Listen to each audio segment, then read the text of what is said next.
All right, hello, everybody. Welcome back. Another edition live at Drew's house. Hope everybody is doing okay, staying healthy, all that good stuff as we are flying through the spring here and the weather's getting really nice and warm, so that's good. My guest today is Nick Costello of the Maudslay Arts Center in Newburyport, a place that so many of you, I'm sure, are familiar with, this show being out of Newburyport, but even for those of you who aren't from here, you probably know the place. How are you? I'm doing well. Thanks, Drew. How you been? Doing fantastic. So tell me a little bit. I'm sure life has not been easy over there at the Maudslay. What's it been like in the pandemic? Well, we've had to adjust like everybody else. We had to close last year and that's the first time in 23 years that we took a season off. So it was a pretty hard thing for us to do. It takes a lot of time to create the momentum to keep an art center going or get the momentum to get an audience going.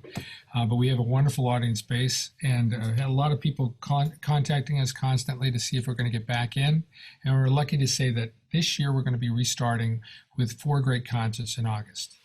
All right. Are those going to be inside or outside? They're going to be outside, but we'll have a component that's inside. So you can reserve some tickets. We'll do a minimal seating inside in case of bad weather, but we will continue with the concerts either way. So the outside's the way of the world here for so many places for a little while. It's just the safer, easier play, which I kind of like. It is kind of fun having these shows outside, isn't it? It's gorgeous out where we are. We have a beautiful 488-acre estate that was converted to a state park. And part of the mission of it was to create this art center that would bring people to the area. And so we built this stage outside the barns, and we have an inside stage that we can go inside in case of bad weather, but it's beautiful. We have a glade above the stage and then a patio section down at the stage level. And then we have the barn, which is adjacent to the patio. And the concerts are really great. The acoustics are wonderful because the barn surrounds the stage. And we can put as many as a full orchestra out on the stage, and it works out really well. You know, it was, take me back to, a little over a year ago when everything shut down. I think the word that was going on around theaters and everything was probably going to be the first to be shut down and maybe the last to come back. I know you've probably heard that and probably never need to hear that again, I'm guessing. Put me in your shoes back then. What was that feeling like? Well, we were more concerned about the musicians than we were. We were a bunch of school teachers and people locally that try to do this to save these beautiful barns and to keep the place going. It's an antique that needs to be constantly looked after, put a lot of love into it, and people are willing to do it. It's more volunteer than it is anything else. But we do everything from weddings and everything else. So a lot of people got impacted, but the musicians got killed. They didn't see any kind of revenue. We didn't see any revenue. So we're neutral for last year. We luckily made it through. We were able to give some help to certain people that were on our lists, and that we were grateful to be able to do that because we had some generous donors that kept us going through the time. But it was a scary time. We really thought about would we be able to come back just like anybody else, but we were lucky to do it. When did it hit you? Do you remember a moment when you said, you know what, we're going to get through this? We're going to be okay. Do you remember that moment?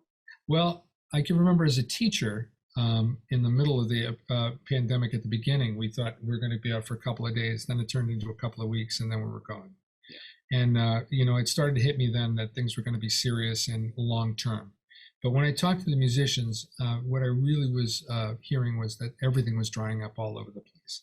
And a lot of them are my friends personally. I'm a musician, and my wife is a musician, and we've been active in the community for many, many years. But watching these people struggle through, it was very difficult because it was their main line of defense and also income. So a lot of people took a big hit. Again, we were lucky. The state saw the potential of what we're doing, kept us going with some of the things that they did with maintenance on the buildings and such. And we were very, very lucky.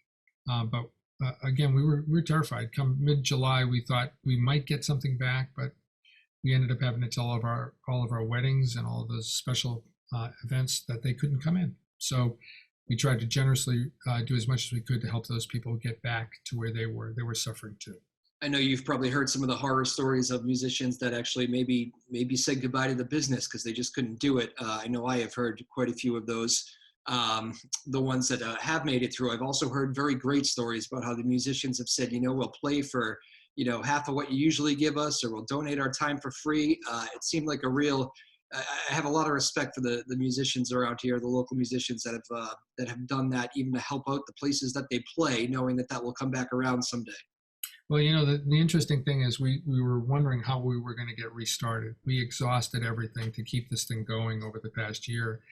And we were lucky because we talked to the musicians, as you say, they were willing to do what it took to get things restarted.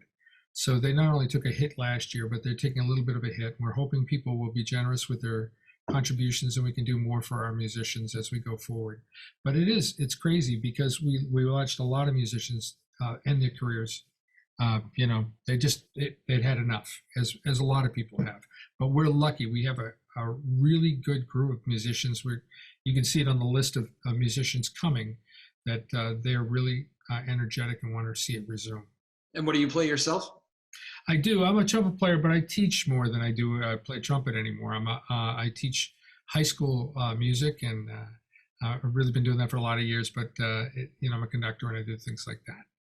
As a teacher, as a mentor, anybody who is in your perspective, I mean, the business from the playing side, but also from running the Maudslay. And I wonder, when you see musicians have to make that tough decision of, saying goodbye, maybe somebody that is talented, that has those chops, it must just kind of break your heart a little bit. I know it's tough to even hear about.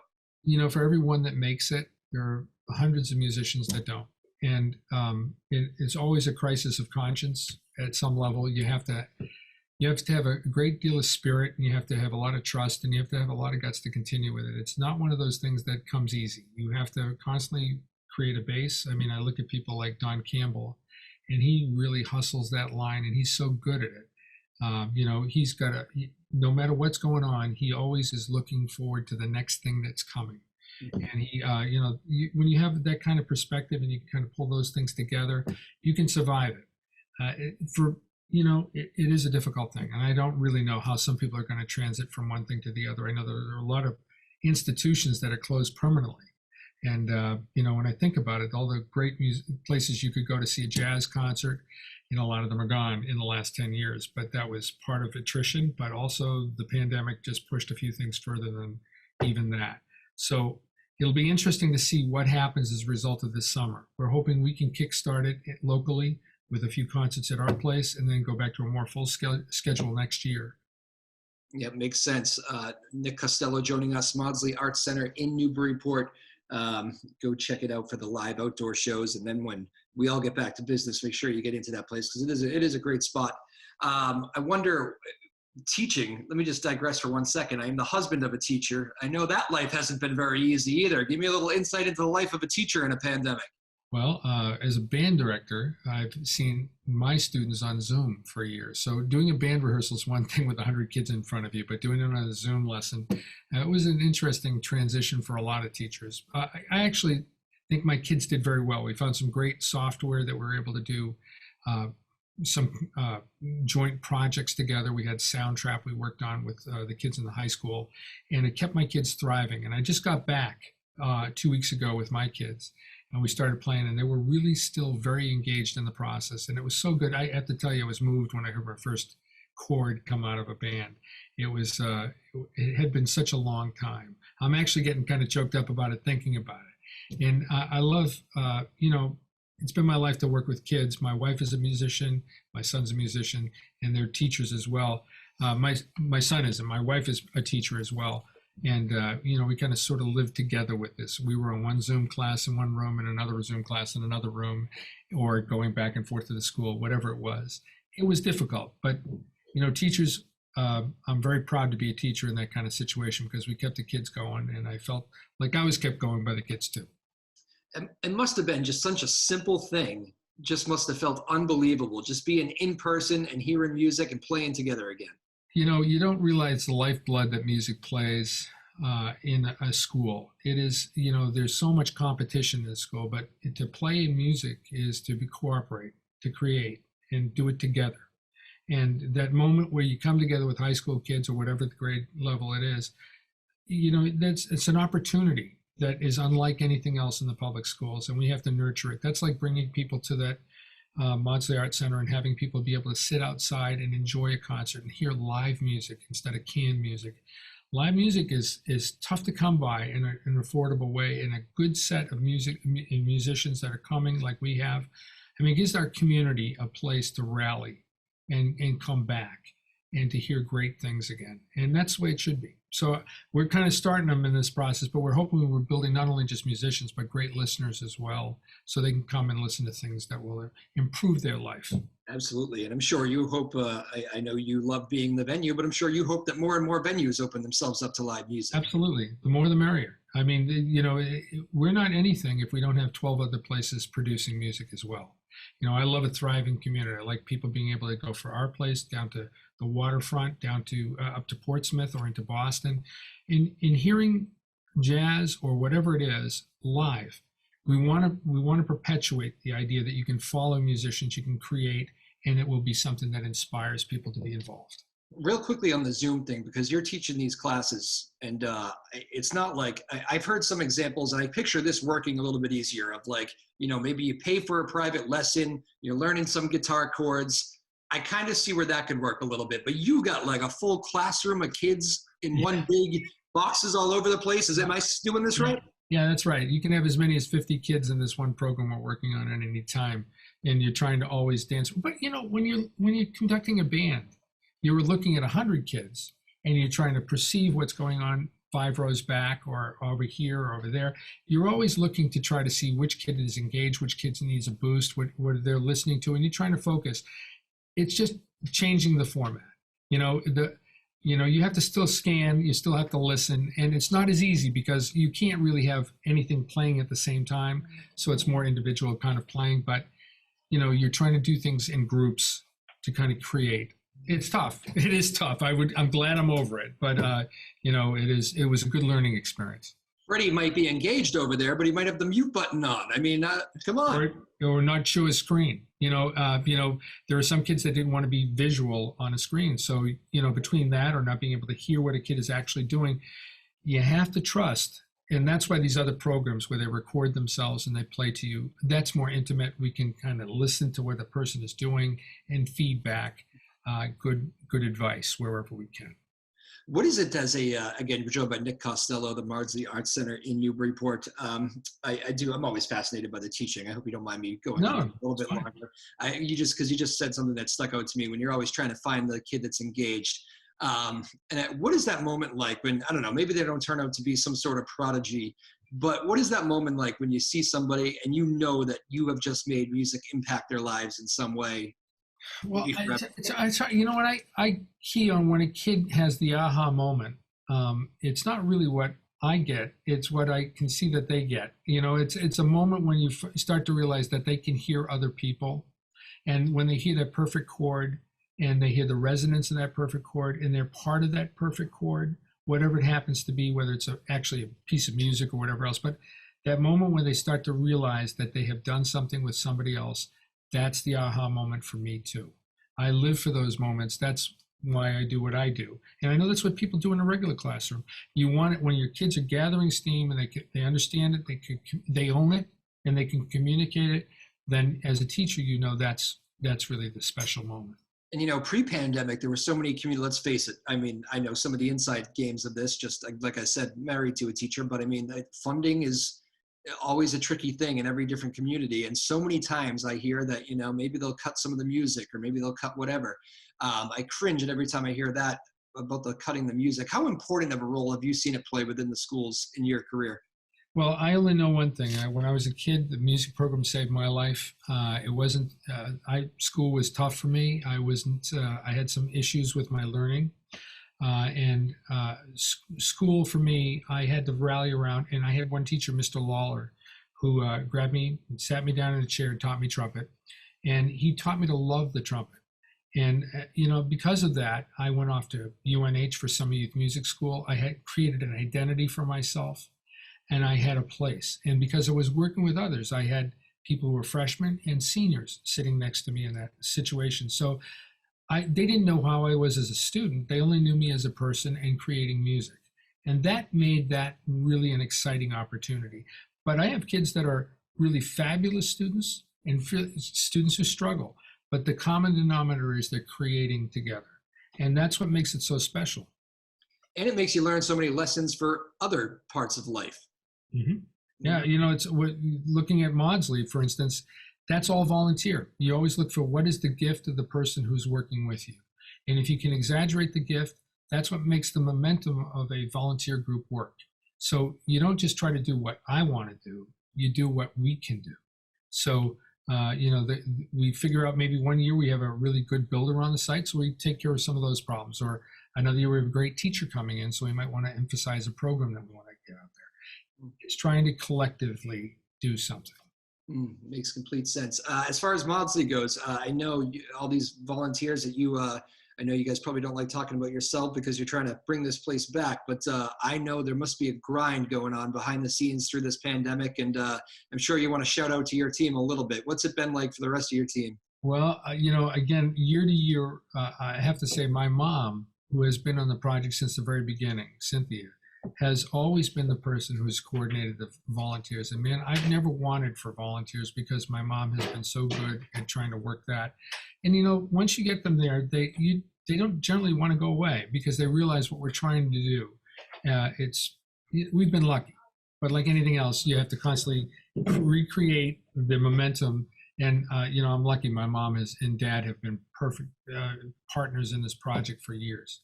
I've always thought whenever you put on these shows, and of course, even moving outside, I mean, it's just, you know, you're right there in the heart of a community, putting on live entertainment and bringing people to you. I've always thought it's must be a pretty cool feeling to kind of be building this, like, it's a community staple, you know? Well, when I started this thing with my father, and we got into this, I got in 23 years ago. My first booking was Rebecca Paris. I made a phone call to Rebecca, and it was a dry call. I had seen her in concerts all over the place, but it was my first booking job. So I called Rebecca, and she was so generous and so nice, and she was way better than I even imagined someone would be to me, and got me started. And she was there every year until she passed from us a few years ago, and what a great loss to the music world. She was just really terrific. But, you know, I had those kinds of friendships. A lot of them were, you know, Rebecca played at my wedding, and Herb Pomeroy came and played at my wedding. You know, I was lucky because these people became friends. You know, Paul Brodnax, those people. I couldn't have built the program, or we couldn't have had our concerts out there if it hadn't been for really generous musicians wanting to look to create a musical venue as well. That's too cool. Nick Costello joining us again, Maudslay Arts Center in Newburyport. So what would be your advice to people? Because I know there's been all this talk, and I know for me personally, I am just itching to get to any show I can. I've gone to some of the smaller, socially distanced, you know, solo artists that are kind of getting back out there a little bit. So I've seen some of those shows, but pretty much I am game for any live show that we do. I'm just ready. I'm that kind of person. That is what I've missed the most through the pandemic. But then there's the other side of the coin, and you know that there's going to be people that just want to wait. They're not going to be so fast to come back. How are you viewing it from the executive director point of view? What's your game plan?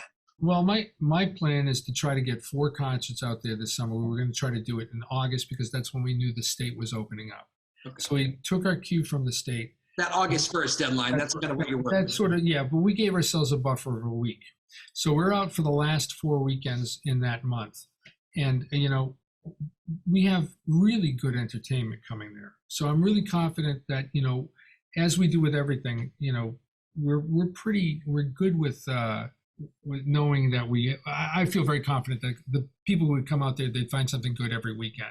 So we have really good things coming out there from Amanda Carr, you know, and the New Black Eagles. You know, we're just pushing through. And I think if you come out there, it's all going to be on Sunday. It's all going to be in the afternoon. It's all going to be general price. And we're going to put people up on the lawn, which is huge. And you can sit, have plenty of social distancing, bring a blanket and sit with your families, and you'll have a wonderful time. We're down on the patio. And as I said, we'll do a little bit of inside reserve in case of bad weather. But, you know, we're playing it by ear. Like everybody else, we're just trying to create it and get it back. I think people who've been there in the past know what the standards are that we have, and we will make sure that it's a wonderful event for them no matter what. There you go. So start small, get these 4 shows off the ground, and then we'll go from there. That's right. What's the when you book, you were just, you know, mentioning your first booking. I'm curious, when you go after people, you know, you get a jazz background, and you know, maybe you're drawn to some of that. But I wonder, do you end up kind of checking out maybe some new music, or maybe go in directions that you wouldn't usually go in, try to find that different artist? Yeah, well, I'm always trying to listen, and particularly to the customers that we have. I listen to a lot of music that is suggested to me. Bobby Keys was somebody I didn't really know before I got him out there. He's on the schedule this year. He has been with us for a number of years too. He came a few years back. He was associated with the Mystics, which was a local but nationally known group. And I was really thrilled. He came through, and he's just got a wonderful jazz guitar. He's super. And then Amanda Carr was sort of a dry call. She had been with the Pops. I heard some things with her playing on the Pops. She was on BZ one afternoon reviewing a couple things, and I called her. And she's another one of these people that was willing to give us a chance. We're a smaller venue. You have to have people who were willing to experiment. Then I had people like Grace Kelly, that came up. It was a bit of a lark. I heard her on NPR, and I know she was local, so I gave her a call. So, you have to be willing to, and a small thing, you have to be willing to have doors close on you as quick as people answer the phone. But, once you do make the dry call, lots of times if you describe what you're trying to do and you lay out the plan for it and they agree with that plan, they'll give you a chance. That's how it was for all of them. I think the Herb Pomeroy, he would come out there and, he was a tough customer. I love that guy. He was one of my favorite musicians of all time. He was a great teacher as well as a great player, but he had high expectations, and he was, we met them. We were able to meet them because we had good communication skills with him. So, I miss him terribly, but, that was one of my favorite people to work with out there. I just had a door closed. I just got denied by James Taylor's team. They yeah, well, don't feel unusual in that vein. True story. I saw him at do the national anthem for the Woo Sox yesterday. Yeah. He said, you know what? He's going on tour. He's playing some local shows. He's kind of restarting. Maybe he will, but he's not doing any interviews. So there you go. Yeah, he's done his time. I'm not sure he has to do as many as he needs to, or as many as we would like him to do. He's a wonderful musician. Boy, I'd love to.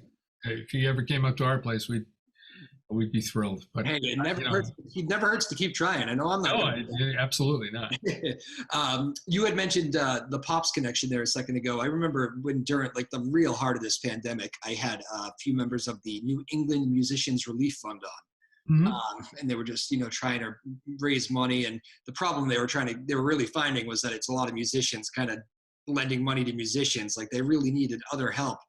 And I had somebody named Hazel Dean Davis on, and she was actually telling me she plays in I think it was the Pops, but orchestras. And mm-hmm. She said just the holidays were just killer because so many of those shows, that's their bread and butter. And that really hit home to me, just how devastating of winter it must have been. Well, my wife plays oboe, and she's a wonderful oboist, and she plays with some groups. And one of the things we kind of rely on is when you run into those special holiday concerts, because that is the meat and potatoes. That's the extra that you need. And, it's where music happens. People expect music at certain times of the year. And this just happened at all the wrong times. This pandemic was just through the heart of everything. When you lose the summer, that's a huge deal. Fall, we have a little bit there, but when you get to Christmas, that time of the year, it just wipes back out. And these people lost. This was a real big hit for a lot of people. And I don't think it's recognized by a lot of people because they don't see that end of the game. But that's a tough hit. That's a tough hit. And in so many cases, the musicians don't fall into the government relief. They're kind of in a no man's land. And you can't blame that. That it's one of those things you can't, people can't anticipate that because they don't live that kind of a thing. And it's such a small amount of people that do it. But that's why we've been so fortunate in the arts to have some people that are willing to back us. The philanthropies that have been in the arts for years have sustained some of the bigger orchestras through this very terrible time for them too. But you see some of these bigger orchestras are really on thin margins to begin with, and trying to make it through. For one, as a teacher, I love what the Pops were doing. They gave out these wonderful concerts for people and kids that were online and made it available and free of charge. But those are the kinds of things that we've come to rely on from the arts. The arts give. It's hard to get back sometimes when you give so much, but we hope that people recognize the potential of what this does for the community and they resource it appropriately. It's so true. I never need to see another streaming show again.